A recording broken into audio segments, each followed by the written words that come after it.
Hi there guys. So in this video we're going to learn about financial math, and then also I have two objectives for this video. I first want to take you through all the formulas and the theory behind them. Secondly, I want us to do or go through two examples just so that we can consolidate the knowledge that we've gained. So I'll start with the first formula I got on top, and that's in relation to simple interest. Now, in financial math, the word financial refers to monetary value, or whenever we're dealing with money. So naturally, math is integrated into this. So simple interest is basically when interest is charged at a fixed amount. So for example, if you have something like 5,000 Rand and it gains, let's say 10% interest. So like 10% of 5,000 Rand is 500 Rand. And simple interest just means that the interest doesn't vary from year to year. It stays the same. It's a fixed amount. So every year you'll just get 500 Rand on top of the money that you invested. So like after 3 years, it would be 500 Rands, which is 1,500. So you can just add that to the total amount, which is 6,500. So that's basically what simple interest is.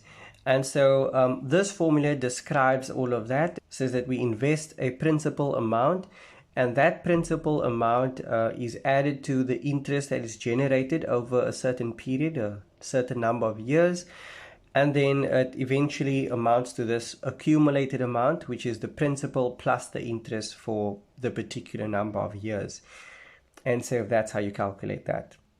Now, compound interest is the formulas looks very similar, but it's different in the sense that interest is calculated for each year, and the amount of interest charged every year then increases, because we every time are calculating it on the accumulated amount instead of the original amount.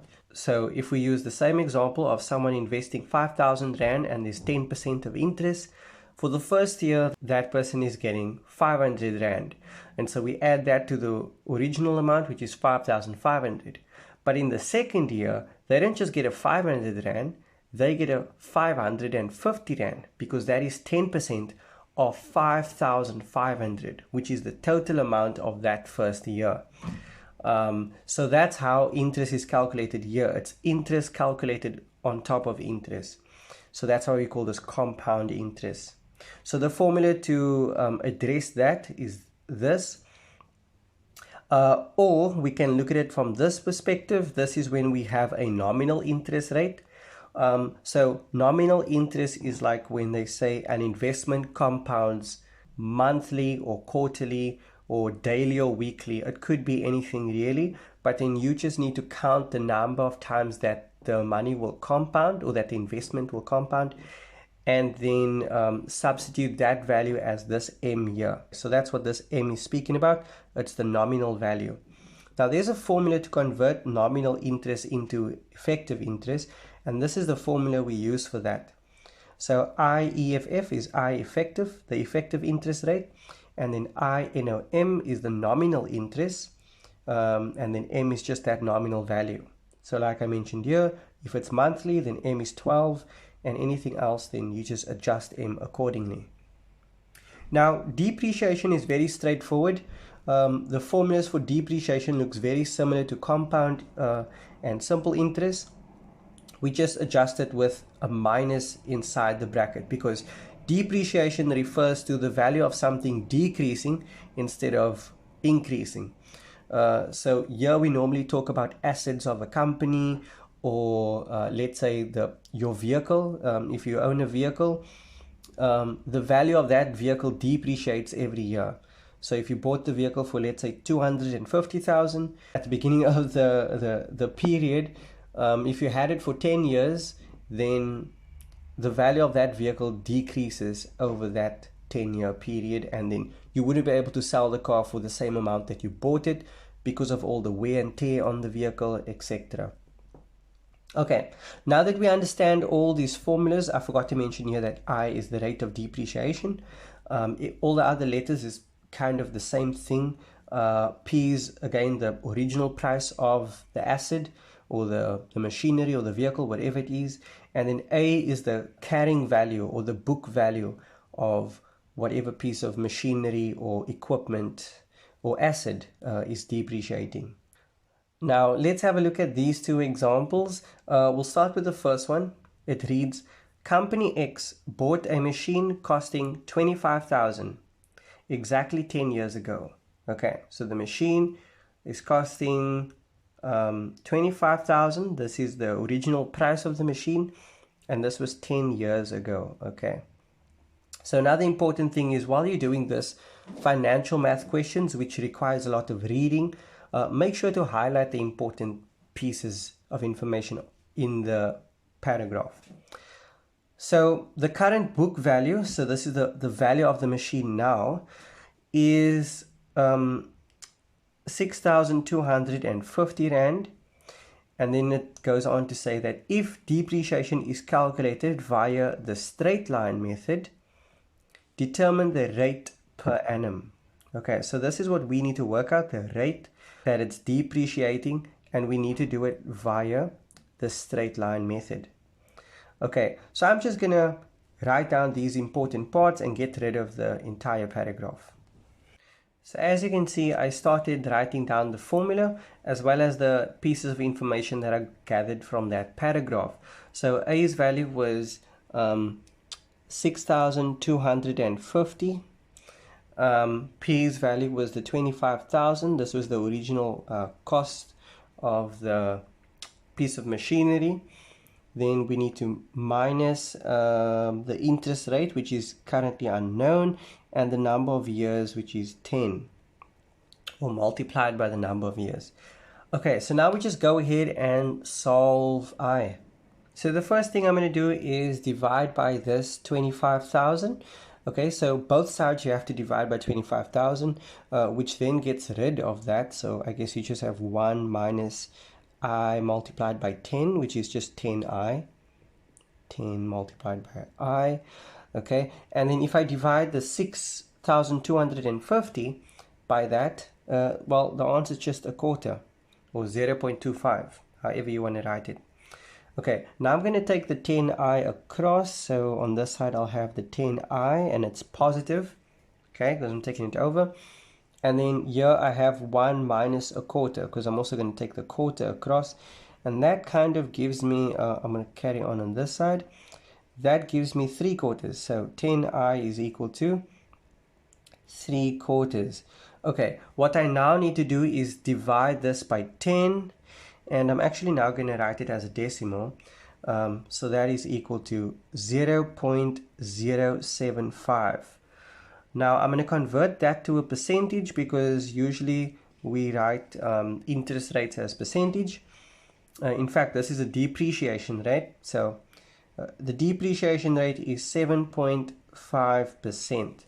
So how did I work that out as a percentage? Well, you just multiply the decimal by 100.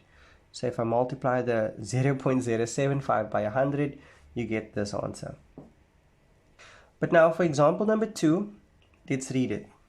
Peter invests 6,000, so he's investing now, and it's 6,000 Rand, into a bank paying 8.5% per annum, compounded monthly. That's also important to take into account, because this is not just effective interest, this is nominal interest.